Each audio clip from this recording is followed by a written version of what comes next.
അള്ളാഹുവിന്റെ റസൂൽ സല്ലല്ലാഹു അലൈഹി വസല്ലമ തങ്ങൾ ഉമർ ഫാറൂഖ് റളിയല്ലാഹു തആല അൻഹു ഇശാ നമസ്കാരം കഴിഞ്ഞ് തന്റെ വീട്ടിൽ നിന്ന് ഇങ്ങനെ പള്ളിയിൽ നിന്ന് ഇറങ്ങി വീട്ടിലേക്ക് പോകാൻ ഇറങ്ങി.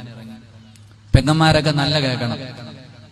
നമസ്കരിച്ചിട്ട് വീട്ടിലേക്ക് ഇറങ്ങി പോണ സമയത്ത് അള്ളാന്റെ റസൂൽ ഉമറിനെ വിളിച്ചേ, ഉമറെ, നീ രാത്രി കിടന്നുറങ്ങുന്നതിന് മുമ്പ് 1000 ആയത്ത് ഓതിയിട്ട് കിടന്നുറങ്ങണം. 1000 ആയത്ത് ഓതിയിട്ട് കിടന്നുറങ്ങണം. ഉമറുൽ ഫാറൂഖ് റളിയല്ലാഹു തആല അൻഹു പറഞ്ഞു, നബിയെ, എന്നെ കൊണ്ട് കഴിയില്ല. ഖുർആനിന്റെ അർത്ഥം അറിഞ്ഞാ ഞാൻ ഓതുന്നത്. നമ്മളെ കൊണ്ട് ഓതാൻ പറ്റും, 1000 അല്ല 10 വേണമെങ്കിലും ഒറ്റ രാത്രി കൊണ്ട് നമ്മൾ തീർക്കും. ഉമർ റളിയല്ലാഹു അൻഹു പറഞ്ഞു, നബിയെ, എന്നെ കൊണ്ട് പറ്റൂല, സുബഹി ആയാലും ഓതി തീർക്കാൻ കഴിയില്ല. അല്ലാഹുവിന്റെ പ്രവാചകൻ പറഞ്ഞു, ഉമറേ, ഞാനൊരു സൂറത്ത് പറഞ്ഞു തരാം ഉമറേ. ആ സൂറത്ത് ഒരു പ്രാവശ്യം ഓതിയാൽ 1000 ആയത്ത് ഓതിയതിന്റെ പ്രതിഫലം കിട്ടും ഉമറേ. അല്ലാഹുവിന്റെ റസൂലിനോട് നിറകണ്ണുകളോടെ ഉമർ ചോദിക്കുന്നു, യാ റസൂലല്ലാഹ്, എനിക്കൊന്ന് പറഞ്ഞു താ നബിയേ. ഒരു പ്രാവശ്യം ഓതുമ്പോൾ 1000 ആയത്തിന്റെ പ്രതിഫലം ഓതിയ 1000 ആയത്തുകൾ ഓതിയ പ്രതിഫലം കിട്ടുന്ന സൂറത്ത് ഒന്ന് പറഞ്ഞു താ നബിയേ. ഉമർ റളിയല്ലാഹു അൻഹു റസൂലുള്ളാഹിന്റെ മുന്നിൽ കടന്നു പൊട്ടിക്കരഞ്ഞു എന്നാ പറയുന്നത്. അതുകൊണ്ട് എനിക്കിവിടെ ഒരുമിച്ച് കൂടി നിങ്ങളോട് പറയാനുള്ളത്, നിങ്ങളും നിങ്ങളുടെ ഭാര്യയും നിങ്ങളുടെ മക്കളും നിങ്ങളുടെ രക്തത്തിൽ പിറന്ന മക്കളാണല്ലോ. ഈ മക്കളിൽ ഉറങ്ങുന്നതിന് മുമ്പ് ഒരു പ്രാവശ്യമെങ്കിലും ഇത് ഓതിപ്പിച്ചിരിക്കണം. നമസ്കാരമില്ലാത്തവനായിരിക്കും, വാപ്പാനെ ചീത്ത വിളിക്കുന്നവനായിരിക്കും, സിനിമ കാണാൻ പോകുന്നവനായിരിക്കും, യവനോ ആകട്ടെ, നിങ്ങൾ വീട്ടിൽ ചോറ് കൊടുത്ത് വളർത്തുന്ന മക്കളല്ലേ, ഒരു പ്രാവശ്യം ഓതിപ്പിക്കും. ഇത് ഓതിയാലുള്ള 2 ഗുണങ്ങള്: മക്കള് സാലിഹീങ്ങളാകും, മക്കള് നന്നാവും. ഉസ്താദെ, എന്ത് ചെയ്യാനാ, ഞാൻ പറഞ്ഞ അവ അനുസരിക്കത്തില്ല. ചില വാപ്പമാര് പറയത്തില്ലേ. ഈ അടുത്താണെങ്കിൽ ഒരു പയ്യൻ സ്കൂളിൽ നിന്ന് താമസിച്ച് മടങ്ങി വന്നു. അപ്പൊ അവന്റെ വാപ്പ അവനോട് ചോദിച്ചു, എടാ, നിന്റെ കൂട്ടുകാരൊക്കെ നേരത്തെ പോയല്ലോ, നീ മാത്രം എന്താ താമസിച്ച് വന്നേന്ന്.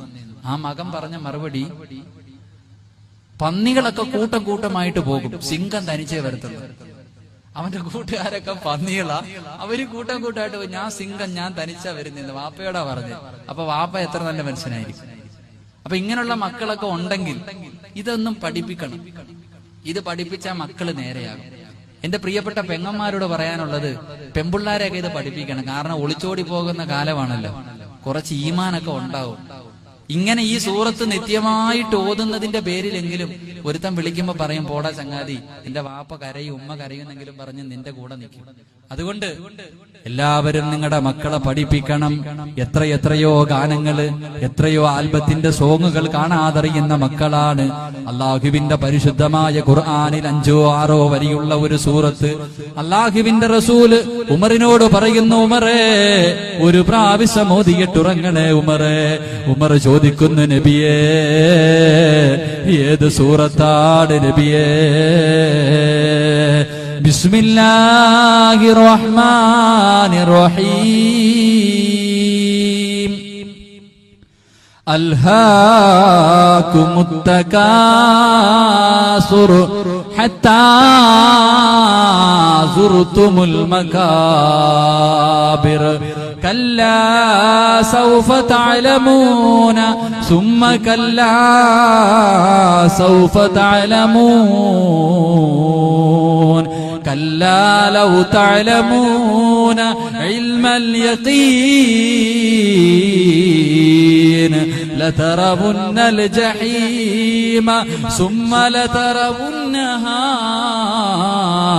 ഐനൽ യഖീൻ സുമ്മ ലതുസ്അലുന്ന യൗമഇദിൻ അനിൻ നഈം. ഈ സൂറത്ത് ഞാൻ ഓതിയപ്പോ ഇച്ചിരി തോന്നിയതായിരിക്കും കൂടുതലായിട്ട്. 5 or 6 വരിയേ ഉള്ളൂ. ഇത് മക്കളെ ഒന്ന് പഠിപ്പിക്കണം. കഴിയുമെങ്കിൽ തലതിരിഞ്ഞ മക്കളെ കൊണ്ട് ഇതിന്റെ അർത്ഥം ഒന്ന് വായിപ്പിക്കണം. ഹദീസിൽ കാണാം, റസൂലുള്ളാഹി സ്വല്ലല്ലാഹു അലൈഹി വസല്ലമ തങ്ങള് ഈ സൂറത്ത് ഓതിയപ്പം ബോധം കെട്ട് വീണുപോയിട്ടുണ്ട്. അത്രയ്ക്കും അർത്ഥമുള്ള സൂറത്താ. അതുകൊണ്ട് ഇൻഷാ അല്ലാഹ് നിയ്യത്ത് ചെയ്യും. ഉറങ്ങുന്നതിന് മുമ്പ് ഇന്ന് രാത്രി മുതൽ ചെയ്യുമെന്ന് ഇൻഷാ അല്ലാഹ് നിയ്യത്ത് ചെയ്യും. ഇൻഷാ അല്ലാഹ്.